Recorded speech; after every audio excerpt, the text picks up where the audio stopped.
Good evening, everyone. Welcome to It's All About Arts. I am your hostess for the evening, Eliason, and we are streaming live on www.BNN-TV.org, and we are here at Boston Neighborhood Network Television Studios, coming to you live from Boston. So if you'd like to call in and say hi or tell us about any art-filled things going on in your community, give us a call at 617-708-3290. We have the awesome BNN staff in the other room answering the phones, taking all your calls, answering questions, letting you know what's going on. So give us a call, or if you want to just watch, totally fine too. As you may have noticed, I am at this big desk all by myself where Glenn usually sits, and I'm usually right over here to his right. He is at the Boston Creates event today. He does a lot with that wonderful program that Mayor Marty Walsh has recently started. So we look forward to hearing about some exciting ideas that they'll be bringing into the community and into the art world in Boston. So we always love seeing the art world grow. With that being said, we like to talk a little bit before we get into the show about Boston Main Streets. They're one of our wonderful, wonderful groups that we are strongly affiliated here with. They've been in and around the community, started out in Roslindale for a couple decades now. They have about 20 different neighborhoods around the city that they work with, and we're so proud of our affiliation with them. They come in and they help revitalize the business district in the area. They bring businesses into neighborhoods that may be needed, especially with the spring and the weather changing. Maybe your area needs a nice florist or a nice gardening shop, and they help work with various communities to make Boston the beautiful place that it is.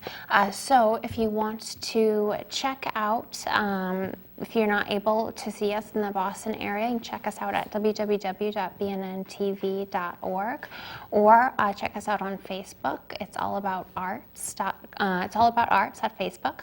And we also have a really wonderful Instagram. They're always posting fun images from our guests that are on and things that are going on in and around the Boston area. Also coming up this week, aside from it being Pi Day today, which I was reminded by one of our awesome BNN staffers, is the St. Patty's Day celebration. So St. Patrick's Day is this Thursday. So all of you Irish men and women out there, and even everyone who's not Irish, I feel like everyone's Irish on St. Patty's Day. Happy early St. Patty's Day. Hope everyone celebrates it safely. We are going to cut to a quick little break. It's a short intro today. I'm not as good as a lone speaker as Glenn is, but we're going to cut to a quick break and do a little Val's View. I have some fun things that are coming up in and around the city of Boston over the next few weeks that I want to share with you. And then we're going to come back and introduce two of our amazing guests that have come in today for tonight's episode. So don't go anywhere. We're going to take a really quick break, and when we come back, you'll have a Val's View for you. So stay with us. Thanks.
and welcome back, everyone. It's all about arts. I am Val, your hostess for the evening. And of course, as you have seen, if you've seen our show before, we have a segment called Val's View, where I get to share with you some of the fun and exciting things that are going on in and around the city. So we have 3 things on our list, as we usually do. First, off the bat, we have the Roslindale Egg Hunt. And now, if I'm not mistaken, I do believe Glenn is hosting that this year. So you definitely should hop on down there, no pun intended. Actually just whipped that up. That was pretty good. So it's at the Healy Field in Roslindale. It's going on March 26th from 11 to noon. So this is a great event for children and for families, especially young kiddos. Children 2 to 6 can bring a basket and participate in the egg hunt, and kiddos under 12 can join in the parent egg toss, arts and crafts, bunny hop races, and lots of other fun arts and crafts activities to do with parents and friends and young ones. So the event is free to attend, and all are welcome, of course, and there's even going to be a baby animal petting zoo, which I think is the most exciting part, because who doesn't love baby animals? So second on our list is the Boston Tattoo Convention. Now that's going on at the Heinz Convention Center, April 8th to 10th. So this is the 14th year for the Boston Annual Tattoo Convention, and speaking from experience of getting to go last year, it is an incredible convention experience, chance to meet these artists from all over the world, literally all over the place. We got to interview an artist from Taiwan last year, and his work was amazing. So it's definitely worth seeing. It has increasingly impressive repertoire of artists. So you can see tattoos being done right there in person. All the booths are pretty open and spread out. You can talk to the artists, talk to different people involved in the tattoo world, maybe, if you dare and you're bold enough, you can get a tattoo yourself. So definitely check that out if you're in the area. And third on our list, we have the Volunteer Expo. Now that's going on at the Prudential Center in Boston, April 14th from 5:30 to 7:30 p.m. It's an annual volunteer expo. It's an event put on by Boston Properties, and it seeks to help and aid local community nonprofits and charities in the area get paired up with volunteers that have similar interests in those causes. So the event brings together locals, students, workers from within the community, and there's over 60 participating nonprofit organizations. So if it's something you're interested in, you want to volunteer with maybe a local animal shelter or volunteer with maybe a local school education program, definitely go check it out. It is a free event, and all are welcome to come, and it gives you a special chance to learn about some of the charities and the nonprofits that go on in and around Boston. So I hope you get to check out some of those if they are interesting to you, and if you have the time. It's always my pleasure to bring to you the fun events that are going on in and around the city, because Boston has so many of them. And of course, we can't forget the St. Patty's Day Parade that's going to be coming up this weekend. So we're going to take a quick little break, and when we come back, we're going to have our first incredible guest for the evening. So don't go anywhere. We will be right back after 2 shakes of a bunny's tail. Okay, thank you.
welcome back, everyone. You are watching It's All About Arts. And I'd like to remind you that if you don't get a chance to check out tonight's awesome episode, you can check it out on YouTube. It's All About Arts 1, or you can check it out on our Facebook page. It should be up probably around Wednesday night, Thursday morning-ish is when we'll post it. But yeah, so if you have any interest in being a guest on the show, learning more about the show, learning more about BNN, check out BNN-TV.org. But without further ado, I'd like to introduce you to our guest, Michael Scrima. Thank you so much for being on the show. Now, you traveled from Wakefield?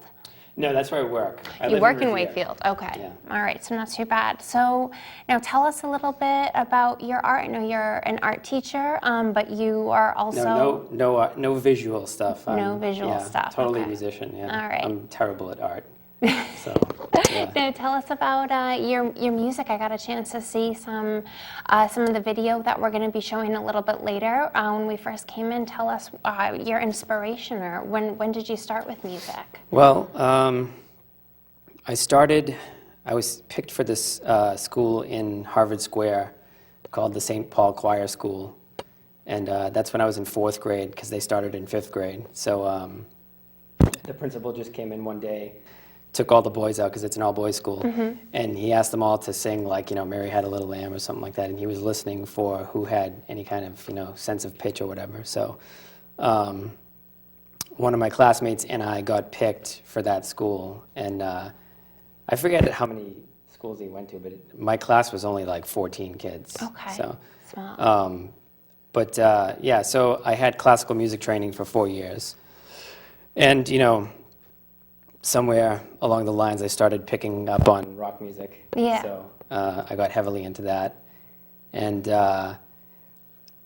because of the groups I got into, I started branching off too because they were really diverse, and they would include all kinds of things. So it's hard if somebody says, like, what type of music do you listen to? I never have an answer for that. So I don't really know. Like, I kind of know, but That's a hard question to answer because I feel like that's a common question thrown at musicians. But I mean, musicians are, the genres they listen to are so vast. I mean, they have to be. I feel like to grow as a musician, you've got to really kind of listen to everything out there, and to keep it interesting too, because you don't want to like start writing just the same way and start coming up with a format that you always go to. Yeah. So now, do you write your own music? Yeah. Okay.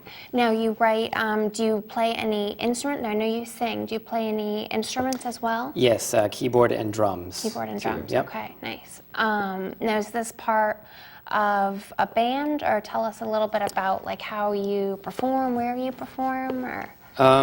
Well, in former bands, I've performed, my old band, Sleeprunner, played at CBGB's before it closed down. So that was interesting. I mean, there was only like 10 people there. Yeah.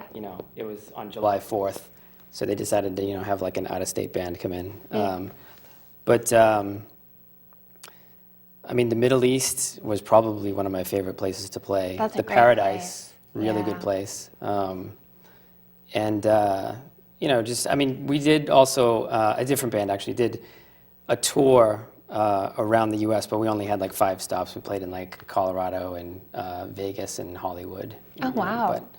But that was just an experiment.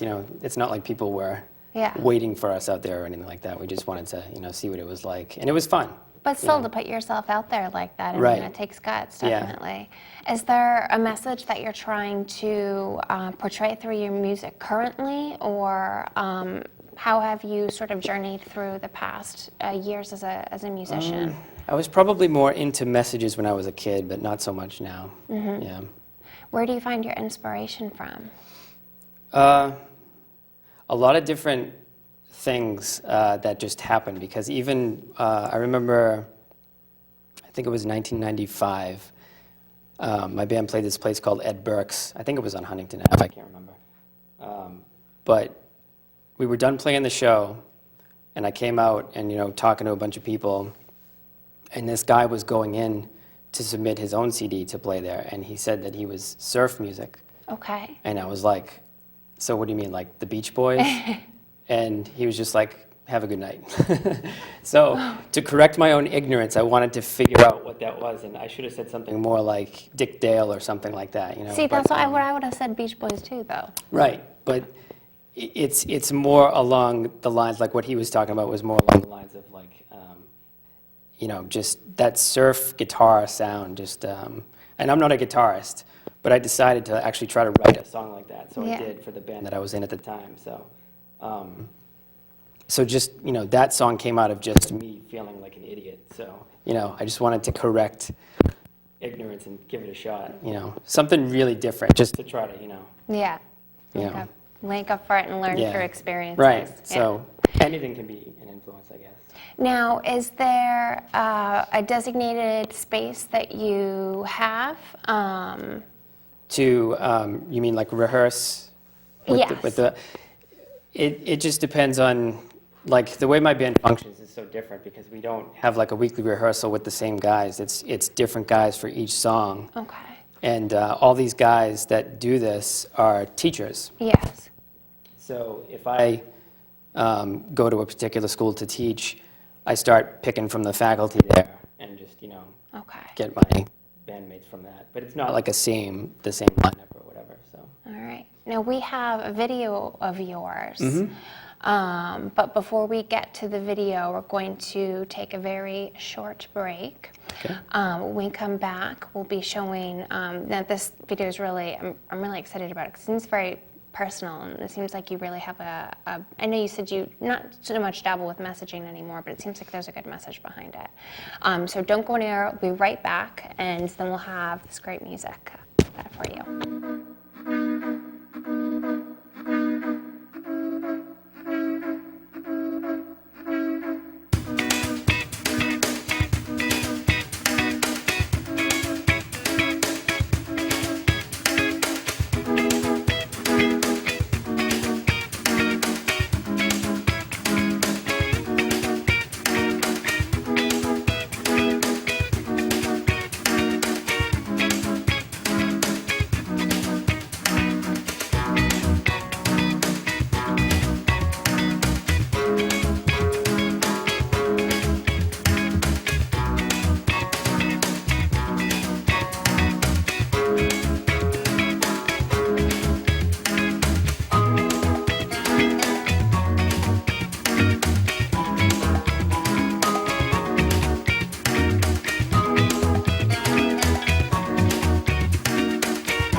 Well, welcome back, everyone, from that little short break.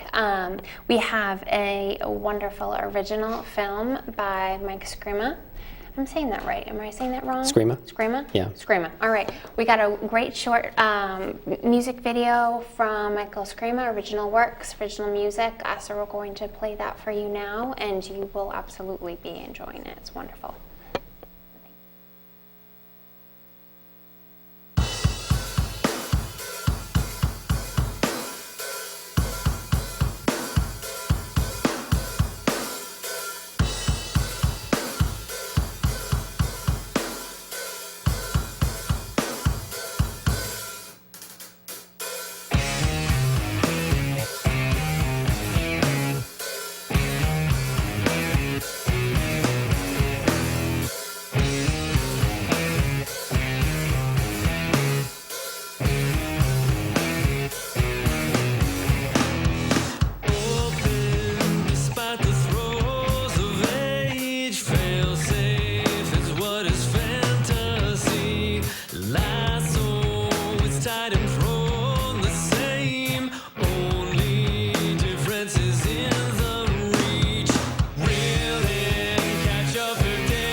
Well, welcome back, everyone. That was awesome. Thank you. That was incredible. Now, we were talking a little bit while they were playing the film about where you're recording. Tell us about the process, because that's the first music video you said you made, right? Yes. Mm-hmm. That song was recorded, the audio-wise, at Q Division Studios, which is in Somerville. And every song has been in a different place since then. I don't know why I'm doing that. I just am. I don't go back to the same places. Are you testing them out? I think so. See which one's your favorite? Yeah. I mean, it's nothing. I would go back to some of the ones I've done. I mean, I've had great success at the ones that I've chosen so far. Yeah. But it's kind of good to spread the experience around, you know? Yeah, of course. So. Now, that was your first music video you made, and I feel like anytime you do something for the first time, you get this sort of wealth of knowledge through just that first experience. Mm-hmm. What were some of the things that you learned through making? Because I mean, I've never made a video, let alone a music video. What are some of the things you learned, you think, as an artist through that? I can't act. I can't really shoot video that well. No, I mean, I just.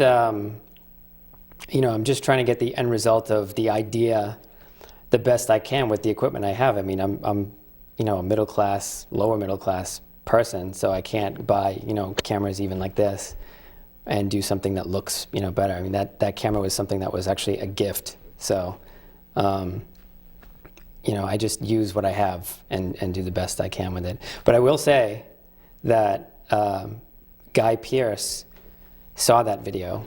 He's the guy that played the main character in Memento, which is what that's based on, and he said he loved it. So I was giddy the whole weekend when I saw that. How did you hear about that? It's through Twitter. I mean, if the check mark next to a person's name on Twitter means anything, then yes, it was him. But that's very exciting. Yeah, so I'm happy for you. I don't want to find out otherwise. I just want to delude myself, at least, you know, because I thought that was great. Now, you're singing, you said you've been classically trained since you were in 4th, 5th grade. Mm-hmm. I mean, it shows your voice, your singing, it's incredibly professional. You have great talent. Thanks. Where do you see yourself, or where do you want to be going with this? Do you have a sort of end plan, or are you just constantly sort of progressing and learning and finding yourself along the way? It's hard to answer that question only because I don't know if I should be approaching it from the realistic standpoint or the idealistic standpoint. Ideally, I would like to be touring the world with, you know, people who care about the sound. Yes. You know, I noticed that when I go to see specific shows in bigger clubs, they have so much more attention paid to the, you know, the monitors and just everything that's happening. And the smaller, dumpier clubs, like they just, you know, some guys at the board, like, I do this every night, I don't really care, you know, it's like, so, you know, like I told you, I played at the Paradise.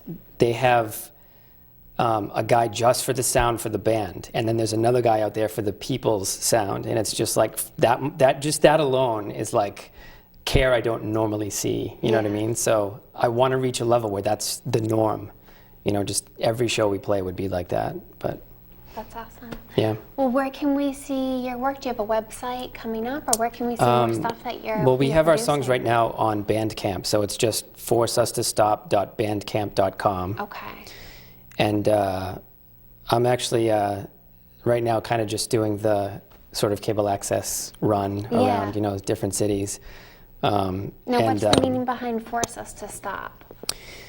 It has a couple, but I guess one was just, you know, the concept of us, the way a normal band functions, just, I feel like I haven't been able to do that. Just get a specific group of guys and, you know, everybody cares about the project and, you know, we all just do our thing. But throughout the years, you kind of notice, you know, people just, their brains start going in all different directions. So I started trying to just make a home with that, just make it like, you know, okay, I can deal with the fact that people come and go, so why don't I just make the project designed to do that, you know, just that, which is, you know, everybody's different on each song, and per gig it's going to be different too, different people for each gig, so. Yeah, it's a great concept. Thank you. I hope it continues to progress. We do you too. know. We look forward to seeing more of the work that you produce, and Thank please you. don't be a stranger to the show. We're glad that you came on and you got to share your work with us. Thanks so much for having me. Where again can we see more of your work? What's the website? ForceUsToStop.bandcamp.com. Okay, and we'll link that up to our Facebook so we can share it with all of our viewers and everything. Yeah, and you guys got to get back on your Twitter account because that's where I am. Yes. We do need to get back on our Twitter game. I'm not on Facebook anymore because I have issues with Facebook, but... Yeah. Another show, right? Yes, right. Well, thank you so much. We're going to take a quick break, everyone, and when we come back, we have another incredible artist for you. So don't go anywhere. Thank you so much, Mike, for coming on the show. Thank you, and Val. keep doing your music. It's awesome. Thank you. It's inspiring. We'll be right back. Thanks, everyone. 1, 2, 1, 2, 3.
Well, welcome back, everyone. Thanks for sticking with us. You're watching It's All About Arts. I am Val Eliason, your hostess for the evening. And as a reminder, you can check us out on Facebook.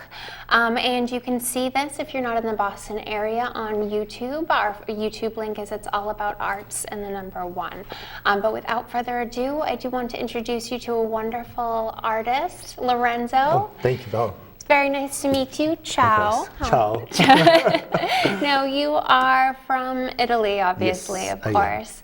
And you're a visual artist, as I can tell by your incredible pants, which is one of the first things I noticed about Yes, you. I thank love these. Did you make these yourself? Yes, these were my painting pens, and I used to use rugs, and I said, oh, just do Why not? my jeans. Why have And them on then, your pants? might as well wear them. So these are actually my outfit, my work pants. When I go to special events, that's what I wear. Of course. I mean, I would too, yeah. I just need to stop. I have to get another pair. And just do another one out. Yes.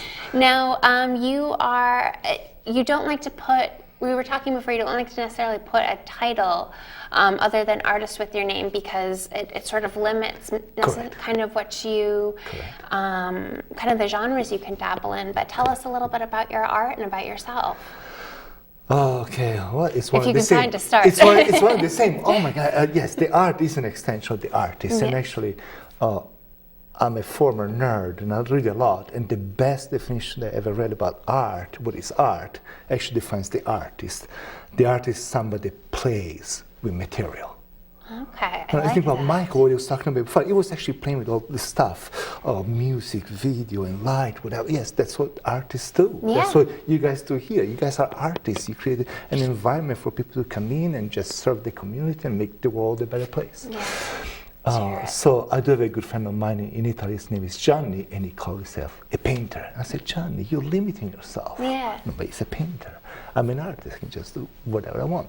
Life is art. I do think that life is the utmost expression of art. I think that's an incredible outlook on life. I think people can certainly limit themselves too much by putting a certain title on what they do, but when you have that outlook that you have where everything, you could take everything you do every single day and have it be art and have it be part of who you are, that's a wonderful message. Yes. And I come from corporate America, so my resume in a nutshell is disc jockey, policeman in Italy, then I moved there. And I did a career in corporate America. I was an accountant, a controller, an IT director. Then I was a CFO for a long, long time. And then I quit corporate America. I became an industrial designer for a couple of years. I had my own company. I design and manufacture lighting fixtures. And then from there to art, it's not that different. But the oldest painting that I have did is 1996. So I've been dabbling with art for quite a while. But 2015 was the year that I came out of the closet as a professional artist. And this is, you seem so happy where you are. I mean, you seem to be in your own element. So much so. A long time ago, I remember in 1999, I went to MIT to listen to a lecture about high finance. Don't ask me. And the guy was talking about life and art and finance. And I said, that's quite interesting.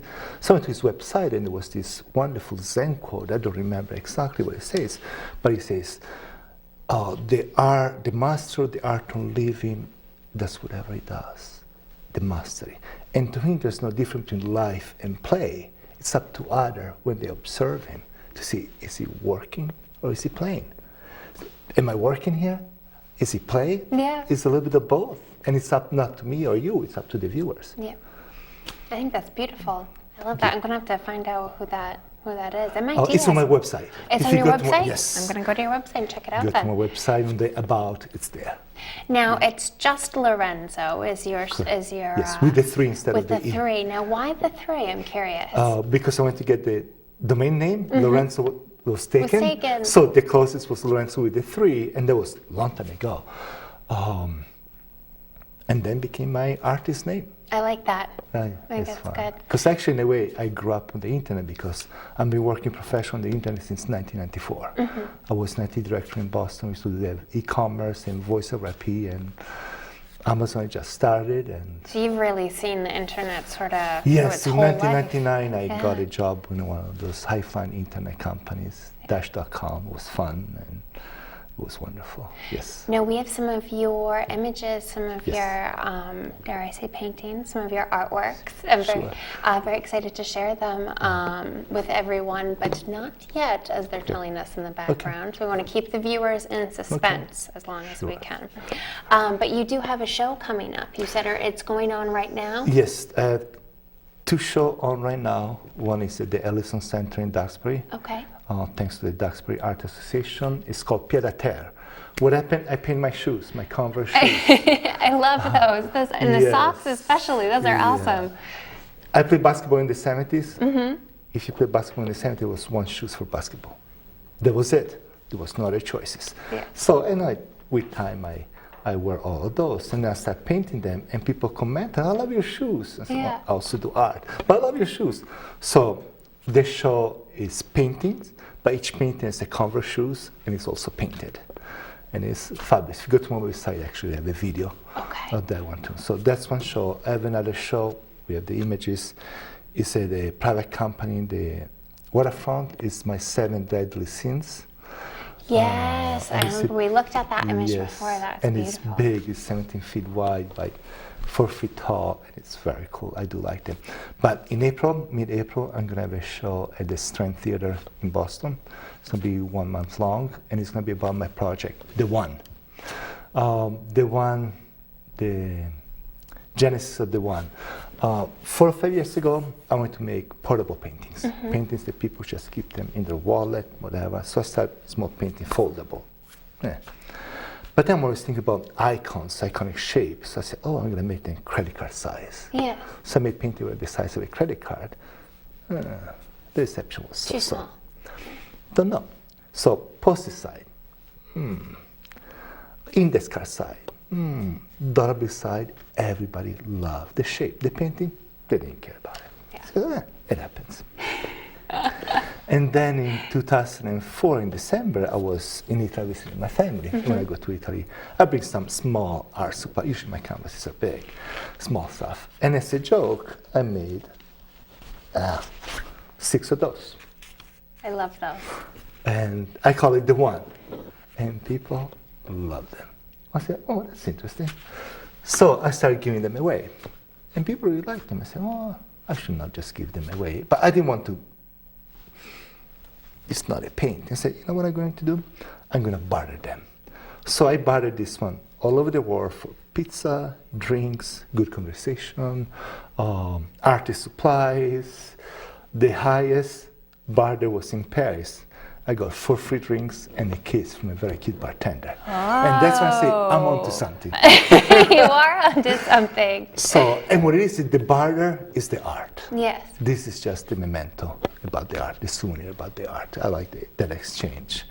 Of course, I make also other real paintings. They are small. They go from 8.5 by 11 all the way to 7 feet by 12 feet, all about the ones. And that's what's going to be exhibited at the Strand next month. We can't wait to see them. We're going to take a 30-second, 45-second break so we can get them to bring up the images that we're going to show for you. And then I really want to hear more about this bartering because I think that this is such a unique idea. I've never heard it before, and I'm really excited to share more of it with our viewers.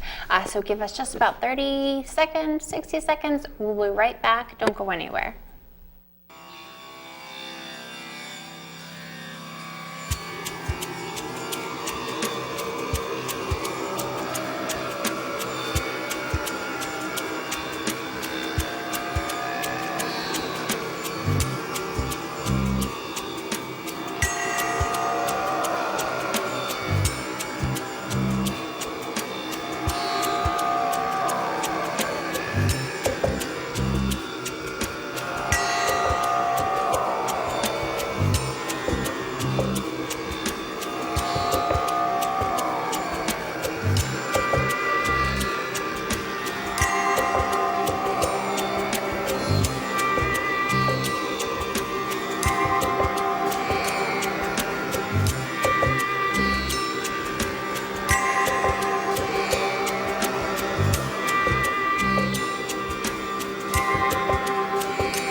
thanks everyone for giving us a few of your extra seconds, a few of your time. Sorry to keep you in suspense. So Lorenzo, we have some incredible pieces, some incredible images that we want to show of your work to share with everyone as canvases. I don't want to call them paintings because they're art, beautiful art. Now this is the 7 Deadly Sins, right? That is correct. Now tell us a little bit about this piece. This piece is a huge piece. There's 7 individual canvases. All the shape is not square. I think there might be also another image of the same. They're about 48 inches tall, and each one of them is about 25, 30 inches wide. Kind of in golden mean, but not golden mean. So whenever you look at each piece, it's like, this is not square. One of the things I'm trying to do in my art, even if people don't like it, it's like the movie Memento. I want people to say, I've never seen anything like that before. Michael was talking about Memento. The movie, I love the movie. I dare anybody to find me a movie that's similar to Memento. It's like nothing else. So I'm trying to. So the 7 Deadly Sins is a concept that a lot of artists try to interpret it. So I took 7 canvases and I just interpret my 7 Deadly Sins. They're amazing. I installed the first, was exhibited in Duxbury at the beginning of 2015. It was 7 individual pieces because the space was a little bit constrained, and now it's mounted as one single piece. I painted that way to be mounted as individual or one piece, and I do like it this way. It's beautiful. 17 feet wide, and it's cool. Wow. I do like it. I think I'd say it's cool, actually. I think it's, But yeah. it's, your opinion may be biased, but I think it's wonderful. Now this was, when we were going through them before, one of my favorite pieces. It's almost haunting. Very different from the first images. Yes, this is a new technique. It's a white painting. So when you see this one, there's a light underneath. If you shut off the light, it is completely white. What happened, I put some wood on the back and it tilts the canvas at 30 degrees. So when you shine the light paints with shadows.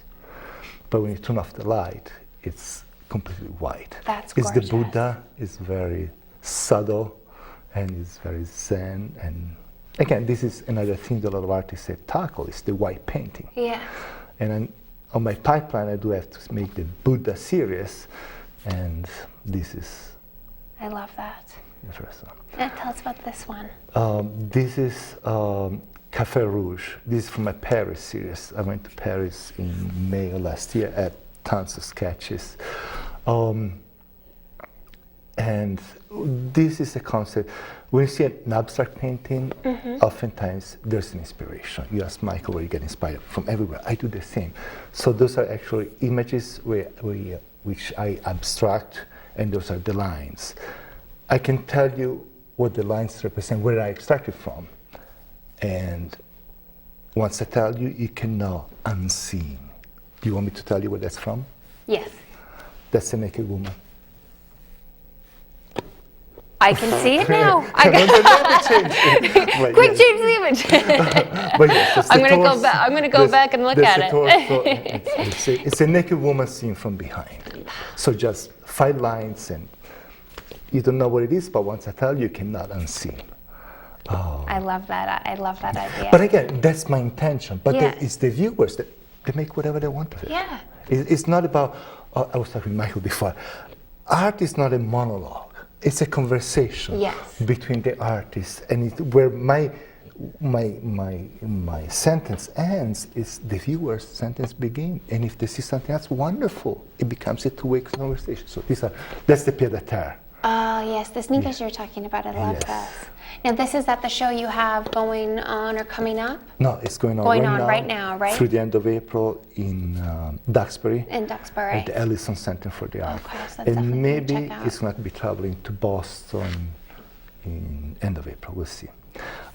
That's actually my living room, and that's a piece called The, and it's my favorite piece. And it's I love those 2 colors. Yes, I painted that in 2002. Those So are it's wonderful. 14 years old. This is part of the one Yes. on Campbell soup. There's a real little Campbell soup Warhol, because I tribute. love, Warhol. I love Wendy Hall.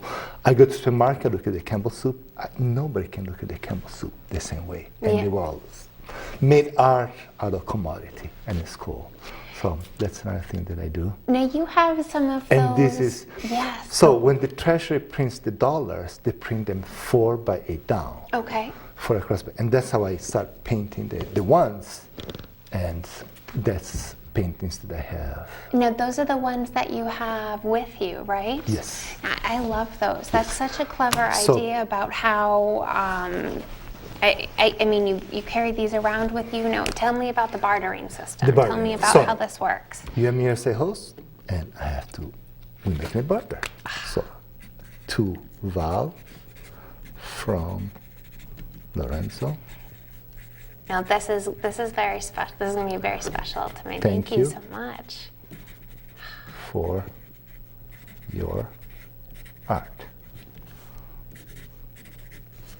And There now you go. you told me what you do is you. I ask your permission to take a photo. All right, we're going to do this on a live camera and take a picture Sure. of me with my And original the picture is Lorenzo going to be at face. 45 degrees because Okay. that's how I take the photos. 3, 2, 1. And I'm going to post on social media. This if it's is okay awesome. with you. Of course, this is And amazing. it says, this is amazing. Val Clean it upside. Is the one, because I'm not the one. The recipient is the one. Thank you. Lorenzo, it's been such a joy to have you on. And Unfortunately, we only get an hour, right? I wish we had more time to talk to I both know. you and Michael. You It's guys a good are feeling. awesome. The opposite would be like, what is this end? No, we'd love to have you back on. Michael, we'd love to have you back on. Both of you are such Absolutely. inspirations. We'll be back together. Yeah, please. That would Yeah. be awesome if you guys could both come back on together. Thank you so much. Thank and you. thank you so much. This is wonderful. And we look forward. We're going to link up all your information to the to our information online on our Facebook page. So everyone who didn't get a chance to check out tonight's episode with Michael and Lorenzo, definitely check out our YouTube. It's all about Arts One. Check out our Facebook page. And Lorenzo, do you want to say goodnight with me? Say goodnight. Good night, sure. All right. Good night, everyone. night. Thank you so much for watching, and we'll catch you next week with Glenn. Bye. Thank you, everyone.